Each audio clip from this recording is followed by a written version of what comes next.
Eh, intinya jangan ada kekhawatiran bahwa guru-guru kita nanti dengan program vokasi istimewa akan tergeser. Itu tidak akan mungkin karena tidak semua orang bisa atau tidak semua guru mampu untuk mengajar di sekolah luar biasa begitu.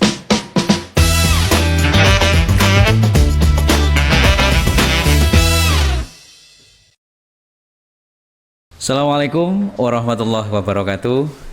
Selamat datang di podcast Diva Talk Show. Podcast Diva Talk Show adalah program istimewa dari SLB Negeri Branjangan Jember yang membahas seputar pendidikan khusus, kemudian layanan siswa berkebutuhan khusus, juga tips bagaimana membangun kewirausahaan mandiri bagi siswa.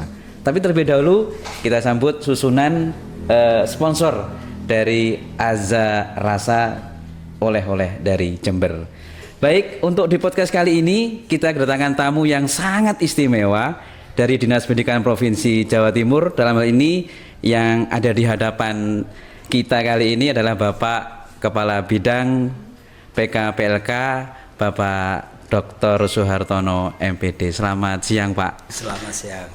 Bagaimana, Pak, di Jember ini, Pak? Alhamdulillah suasana panas tetapi hati tetap dingin. Alhamdulillah, memang suasananya panas, Pak. Alhamdulillah itu sangat dingin. Baik, pada kesempatan kali ini Bapak, pendidikan khusus itu endingnya itu kemandirian, Pak. Jadi minat bakat siswa itu selalu ditempa, diampu, kemudian diwadahi dalam salah satu yang berbunyi namanya vokasi, Pak. Ini kata-kata vokasi ini semenjak Bapak hadir dalam PKPLK di Provinsi Jawa Timur itu mengakar kemudian langsung ke SLB sehingga vokasi ini menjadi salah satu tema sehingga sekolah kita ini juga menjadi center vokasi, Pak. Nah, oleh karena itu dengan kedatangannya center daripada vokasi Pak Hartono ini, saya ada beberapa pertanyaan mengenai yang mendasari, Pak, lahirnya vokasi istimewa jenengan bisa menjadi owner sehingga yang di bawah ini juga terasa, Pak. Bagaimana, Pak? Ya. Terima kasih. Sebelum saya menjawab itu, saya sampaikan selamat kepada SLB Negeri Branjangan yang luar biasa memiliki sarana untuk podcast ini ya, bisa supaya ini menjadikan inspirasi bagi teman-teman lain SLB lain di Jawa Timur. Kembali yang ditanyakan apa yang mendasari bahwa kegiatan program vokasi istimewa ini hadir gitu ya. Iya. Jadi saat saya definitif di bidang PKPLK tahun 2020, memang saya melihat bahwa pendidikan bagi anak-anak kita, anak-anak istimewa, anak-anak berkebutuhan khusus, itu seakan-akan kalau kita target kepada nilai akademik itu kemungkinan agak lebih berat. Iya. Namun saya melihat bahwa peluang yang bisa dikembangkan adalah dengan mengoptimalkan keterampilan-keterampilan yang bisa dikembangkan dari anak-anak istimewa kita. Maka inilah akhirnya muncul namanya vokasi istimewa. Kalau memang di tahun-tahun itu juga vokasi istimewa itu atau sebelum kata vokasi istimewa, vokasi itu sebenarnya kan program pemerintah juga waktu itu Inpres tahun 2011, revitalisasi SMK itu mengangkat tentang vokasi. Di sana adalah menitik beratkan pada keahlian siswa. Tetapi kenapa di SLB ini saya membuat kata vokasi istimewa? Ini adalah menitik beratkan pada keterampilan anak-anak kita. Nah, harapannya dengan program vokasi istimewa ini, anak-anak yang memiliki keterampilan itu bisa dikembangkan dan kita lakukan pengembangan itu mulai sejak TKLB, SDLB, SMPLB, SMALB secara berkelanjutan dengan harapan nanti pada begitu lulus anak itu sudah bisa mandiri sesuai dengan keterampilan yang dimiliki. Begitu. Luar biasa Bapak ini ya, Pak ya. Memang kalau vokasi, memang kalau dulu Pak saya mengenal vokasi ini keterampilan, Pak. Iya. Tetapi sekarang vokasi itu dititik beratkan kemandirian menuju kewirausahaan. Betul. Mungkin begitu Pak nggih. Iya, betul, Ya. betul ya. Sehingga yang terjadi di SLB Negeri Banjangan ini Pak, ini banyak sekali pembelajaran vokasi-vokasi Pak. Tentunya vokasi yang sudah jalan ini adalah vokasi massas Pak. Ini salah satu guru dari SLB Banjangan ini sudah membuka panti yang sudah ada siupnya Pak. Sehingga membangun apa ya, motivasi bagi siswa. Jadi siswa itu terkadang kalau malam dijadikan latihan Pak di guru tersebut, malam itu ke sana kerja Pak. Jadi ada sampingan sehingga selain menambah sangu gitu loh Pak. Jadi ada salah satu vokasi yang sudah berjalan yaitu vokasi massas. Tadi Pak Suhartono sudah merasakan pijatannya dari ownernya itu Pak. Dari ownernya. Betul. Baik Pak, untuk vokasi itu sekali lagi dampaknya apa Pak? Pertama bagi siswa, kemudian bagi guru, kemudian bagi lembaga itu apa Pak? Vokasi itu Pak, vokasi istimewa itu. Jadi dengan program vokasi istimewa saat itu digulirkan oleh Ibu Gubernur Jawa Timur di tahun 2020. Saat itu ada kegiatan unjuk gelar dan pameran karya anak berkebutuhan khusus. Saat itu di launching program vokasi. Nah, ternyata dampaknya luar biasa. Saya melihat dari lembaga itu sekarang banyak lembaga yang berlomba-lomba untuk menunjukkan bahwa SLB ini loh bisa membuat karya. Karya siapa? Karya anak-anak SLB. Melalui apa? Melalui program vokasi istimewa. Nah ini luar biasanya.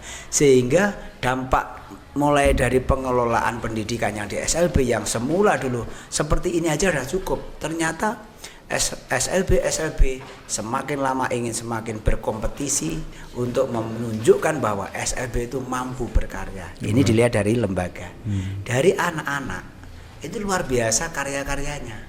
Bahkan sekarang ada websitenya masing anak ABK Istimewa.id itu adalah publikasi dari karya-karya anak-anak SLB. Semakin banyak mereka berkarya, semakin program vokasi istimewa ini dianggap mulai berhasil seperti itu. Nah, untuk industri juga akan berdampak ini.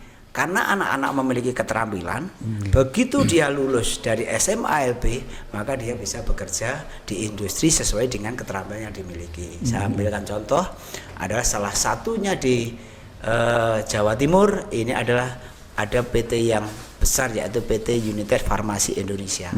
Itu 40% karyawannya adalah anak-anak berkebutuhan khusus. Ini memang luar biasa. Kalau memang kita tidak dasari dari proses pendidikan formal yang ada di SLB, kemungkinan kecil untuk bisa diterima di perusahaan. Gitu. Memang vokasi Pak, kalau di sekolah itu saya lihat itu menimbulkan minat siswa Pak. Dulu mereka itu terkadang masih cenderung ke akademik Pak. Akademik, mengejar akademik. Terkadang bagaimana setelah sekolah ini berkuliah di minimal lah di perguruan tinggi yang negeri. Tetapi dengan adanya vokasi, mereka mempunyai pemikiran lain Pak. Bagaimana menerapkan potensi diri menjadi berkembang baik di sekolah maupun di masyarakat, sehingga mereka dengan adanya vokasi ini seakan-akan Pak, bukan seakan-akan, kenyataannya mereka mempunyai kontribusi besar Pak, memberikan manfaat bagi masyarakat, bagi teman-teman, juga bagi pelaku-pelaku wirausaha, sehingga mengangkat derajat anak Pak. Sehingga memang vokasi ini sangat luar biasa Pak, hidup di tengah-tengah sekolah luar biasa dan sangat didukung Pak ini Pak. Kalau di SLB didukung oleh orang tua juga sangat mendukung Pak. Seperti contoh kemarin kami untuk lomba menjahit Pak. Kemarin kan kami dari tingkat kabupaten juara 1. Kami ini luar biasa, dari orang tuanya juga mendukung Pak. Mendukung bakatnya anak. Kemudian juga di sekolah juga didukung juga. Tetapi kemarin masih belum beruntung kami, tapi nggak masalah. Tahun depan insya Allah masih berusaha. Bisa dan terkait jadi dengan adanya jenengan Pak Anton ini mungkin kalian banyak ide, banyak gagasan, sehingga sekali lagi web pendidikan itu hanya pada periode Pak Anton loh. Dulunya nggak ada Pak. Sekarang sudah semua sudah punya website digabung dalam satu web ABK bisa kalau saya Pak. Ya. ABK Istimewa. ABK Istimewa itu di Dinas Pendidikan Provinsi Jawa Timur. Ini memungkinkan bahwa produk-produk yang ada di SLB bisa apa istilahnya itu Pak? Bisa dikenal oleh khalayak umum masyarakat. Dan kami juga kemarin di website itu juga sudah Pak. Kami share juga, kami upload juga batik-batik, Pak. Batik Sibori, kemudian ada tanaman-tanaman hias.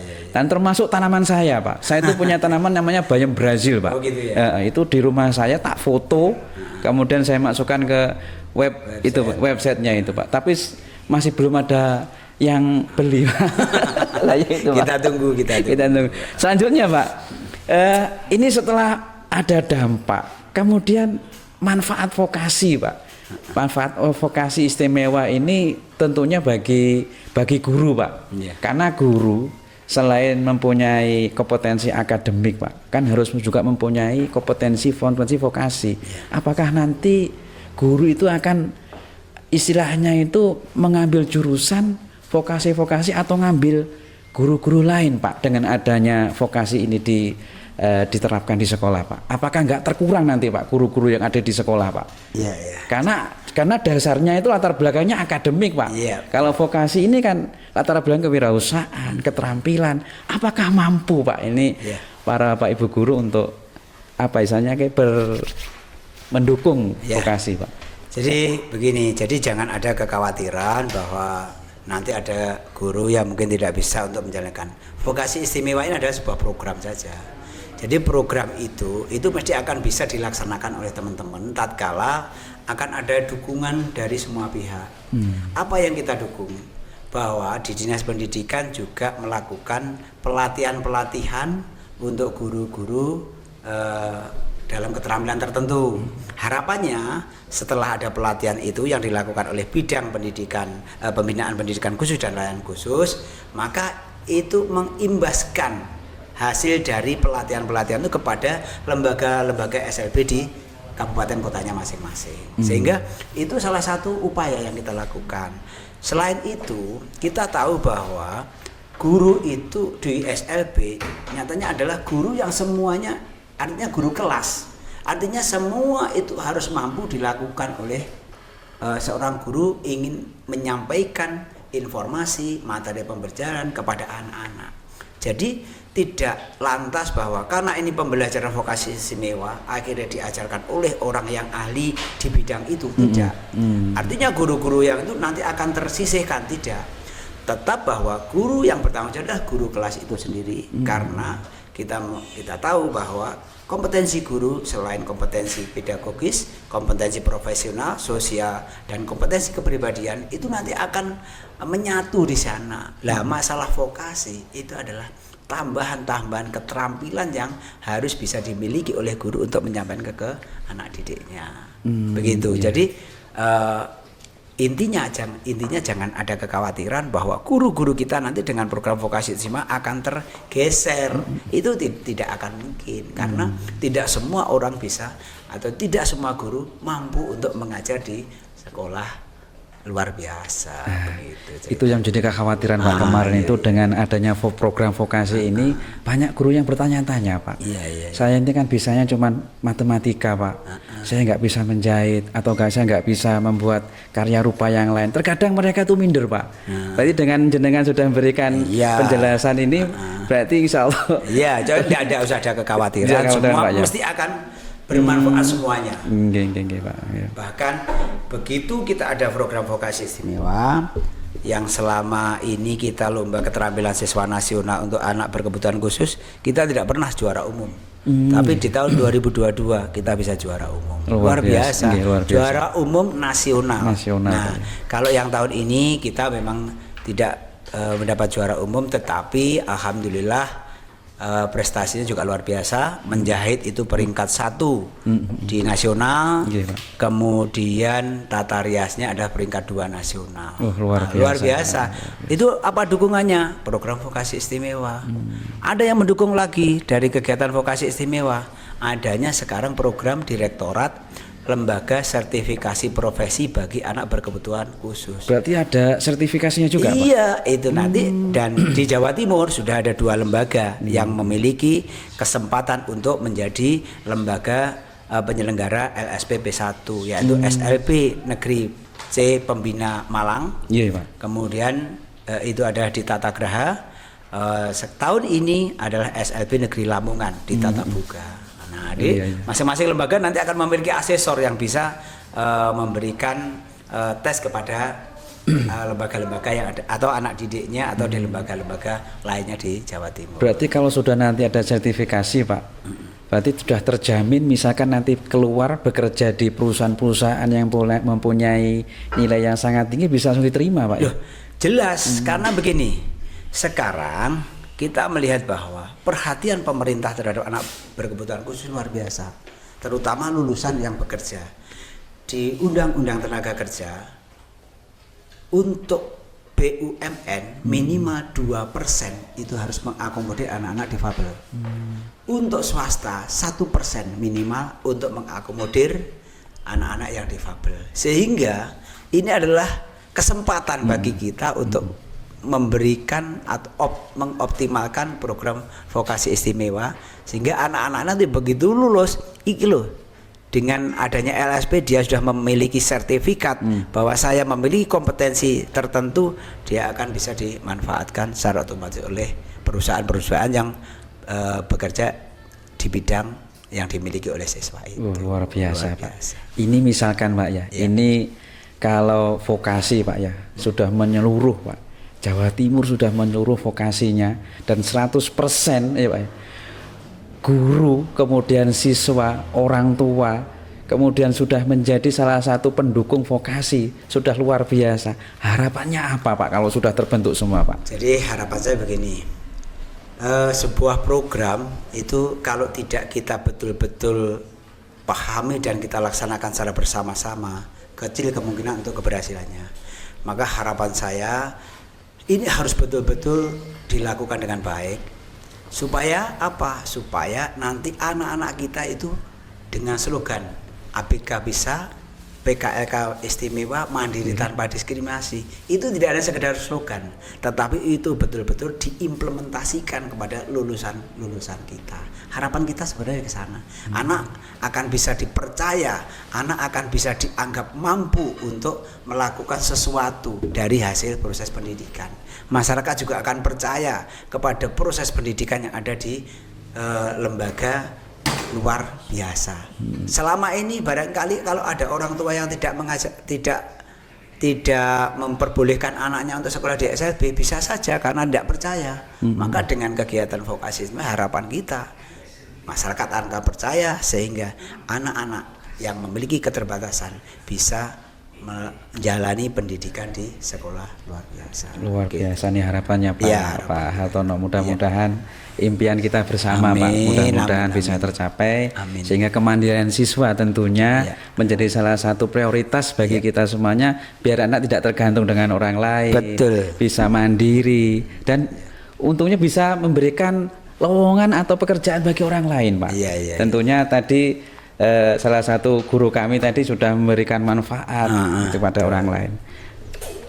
Untuk kegiatan kali ini, podcast kali ini saya sampaikan terima kasih kepada Pak Suhartono yang telah hadir pada siang hari ini. Saya sangat berterima kasih dan saya bangga, Pak. Sebetulnya saya itu ndredeg, Pak, berhadapan dengan jenengan sekali lagi ndredeg, Pak. Karena yang pertama ya saya ini memang tetapi ya luar biasa. Untuk harapannya, Pak, terhadap podcast Diva ini, Pak. Ini kan lagi perdana, Pak, dengan mengundang jenengan. Nih harapannya apa, Pak, ke depan, Pak? Iya. Di akhir kegiatan ini saya sangat mengapresiasi dengan podcast yang dimiliki oleh SLB Negeri Beranjangan Jember ini. Nah, podcast ini akan bermanfaat apabila kreativitas, inovasi dari semua stakeholder yang ada di SLB Negeri Beranjangan ini bisa mengoptimalkan fasilitas-fasilitas yang ada di podcast ini.